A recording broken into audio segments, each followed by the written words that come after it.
that question, so we'll say it first. Yeah. Salam, I have a general question about Islamic social groups and inclusivity. Islamic social groups. Yes. And inclusivity. Mm-hmm. If appropriate, please. Sometimes there are people who have strange beliefs and practices, mm-hmm. or who are not practicing or doing things incompatible with Islamic teachings. For example, having gender identity issues.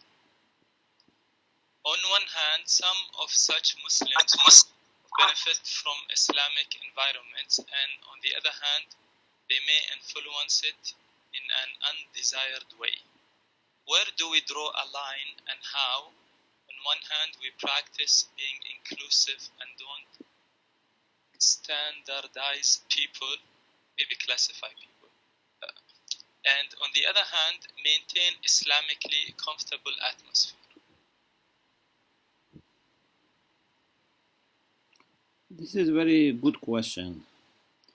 And I think we should have different environments. You know, in computer, sometimes you enter your Windows naturally and normally. Sometimes you have safe mode. So in our gatherings also we can have normal gatherings and safe mode gatherings.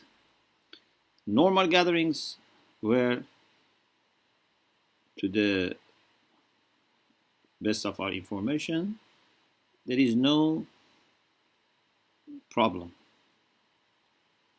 We don't know deep inside the heart of people, and we don't need to investigate. But on the surface, they seem okay, and there's no issue. But sometimes there are people that we know they have problems, or we don't know them enough.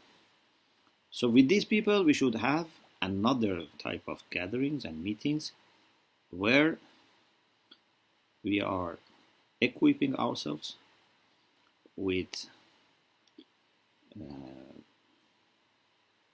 immunity. So we don't bring our children, for example, or youngsters who are not very strong and confident. We take with us people who are strong, we read.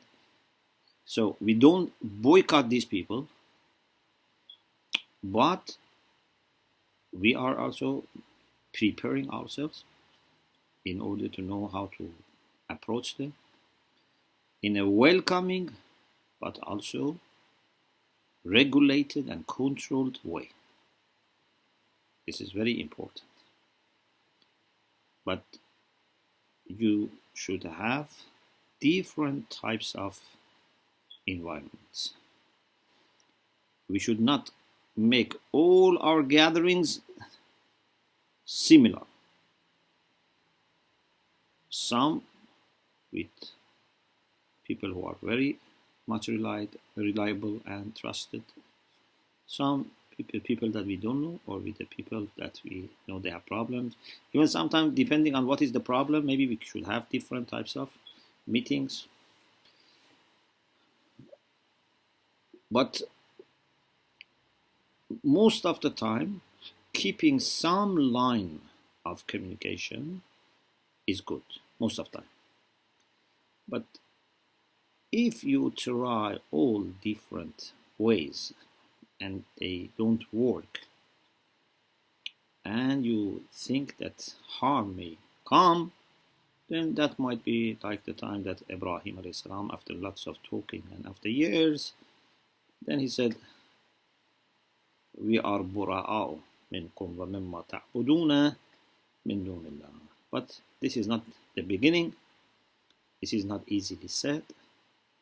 This is after trying and knocking all the doors, and especially after feeling seriously that harm is going to come and overwhelm you. Otherwise, it's good to keep some line of communication, and hopefully we can help them, we can save them, we can rescue them, inshallah.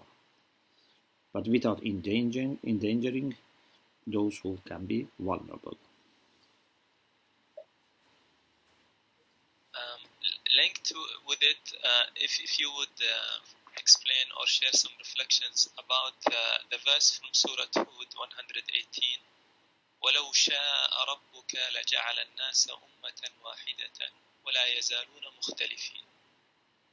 Yes.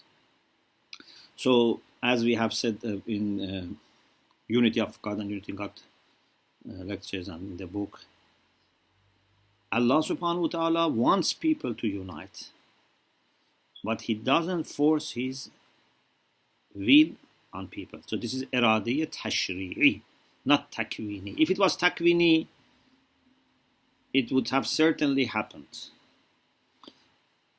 But He didn't make this as iradiyya takwini, as a generative will. If He had wanted, He could have done it. But in His iradiyya tashri'i, in legislative will, this is what He wants, He desires, He likes, He's pleased with. But He doesn't force it. So He helps us in different ways to achieve this unity. But we should achieve it, we should establish it. And we also cannot force it on others. First, because it's not possible, and secondly, because if it was going to be forced, Allah could have forced. It's by talking, by preaching, by building relation, by dialogue. Lots of things we have to try to, inshallah, establish this united nation. This ummat wahide, inshallah, among humanity should be achieved, inshallah. A third question about today's lecture. It's more of a practical question. Yes. So it says that the second point in the hadith, وَجَافِ اللَّيْلَ جَنْبَكَ. Yes. To stay away from bed for the sake of worship. Practically, many people in this day and age, they work at times in night shifts, or they have to do lots of overtime work. And sometimes they think, or they say, that these hadith are very much applicable to people in different contexts in which the whole society is working at certain hours and having the night as a sleep, a relaxation, and then waking up early in the morning. So how can this be applied in this day and age in which many people, there is doctors, there are people who are jafil layla jamba, but they are less writing some code or dealing with patients or yes. different things. If you have choice, first of all, you should try to keep night for yourself. If you have choice, for your family and for your physical rest and spiritual rest. Because جعل الليل سكن جعل النهار معاش. Day is for making your living, night is for peace and rest, and very good time for ibadah, for thinking, for studying. It's beautiful. And most of the openings in spirituality happen and have happened in the past in night. And this is why in the Quran we have so much emphasis on night. Laylatul Qadr, Layalin Ash, Thalathina Layla, Fatamma Mighatu Rabbi Arba'ina Layla. So night is very important. If you have choice, plan in the way that for night you are at home. But if you don't have choice, or society needs people to sacrifice, so as a kind of sacrifice for the sake of Allah, you work during the night because you are a doctor and there is no doctor available in the night, and you have to make yourself available sometimes or as a routine, whatever, as a sacrifice. Then still it's good to use part of it, if possible, for your tahajjud.